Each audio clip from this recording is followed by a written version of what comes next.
ಹಾಸ್ಯರಸದ ಅಧಿಪತಿಯಾದ ಗಣೇಶನ ಬಗ್ಗೆ ಕೆಲವು ಹನಿಗಮನಗಳು. ಏಕದಂತ.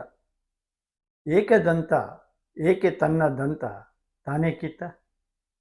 ಏಕದಂತ ಏಕೆ ತನ್ನ ದಂತ ತಾನೇ ಕಿತ್ತ?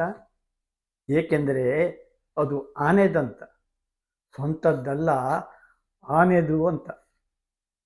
ಹಾಗೆ ನೋಡಿದರೆ ಗಣಪತಿ ಏಕದಂತ ಅಲ್ಲ. ಸೂಕ್ಷ್ಮವಾಗಿ ನೋಡಿ, ಒಂದು ಕಡೆ ಒಂದು ಹಲ್ಲಿದೆ, ಇನ್ನೊಂದು ಕಡೆ ಅರ್ಧ ಹಲ್ಲು ಇದೆ. ಹಾಗಾಗಿ ಆತ 1.5 ದಂತ. ಆ ಬಗ್ಗೆನೂ ಒಂದು ಕವನ. ಸಾವಿರಾರು ವರ್ಷಗಳಿಂದ ಪಾಪ ಹಾಗೆಯೇ ಇದ್ದಾನೆ ಗಣಪ, 1.5 ಹಲ್ಲು. ಸಾವಿರಾರು ವರ್ಷಗಳಿಂದ ಪಾಪ ಹಾಗೆಯೇ ಇದ್ದಾನೆ ಗಣಪ, 1.5 ಹಲ್ಲು. ಕಾರಣ ಇಷ್ಟೇ, ದುಬಾರಿಯಾಗಿದೆ ದಂತವೈದ್ಯರ ಬಿಲ್ಲು. ಗಣಪತಿಯ ಕಲ್ಪನೆಯಲ್ಲೇ ಹಾಸ್ಯ ಇದೆ.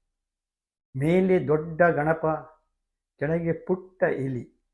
ಮೇಲೆ ದೊಡ್ಡ ಗಣಪ, ಕೆಳಗೆ ಪುಟ್ಟ ಇಲಿ. ಕೂಗುತ್ತಿತ್ತು, ಅಯ್ಯೋ ಭಾರ, ಇಳಿ ಇಳಿ ಇಳಿ. ಅತಿಯಾದ ತೂಕ ಆರೋಗ್ಯಕ್ಕೆ ಮಾರಕ ಅನ್ನುತ್ತದೆ ವೈದ್ಯಲೋಕ.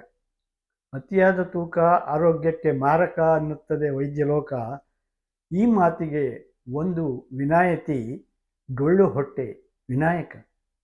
ಸಿಕ್ಕಾಪಟ್ಟೆ ತಿಂತಾನೆ, ವಾಕಿಂಗ್ ಬೇಡ ಅಂತಾನೆ.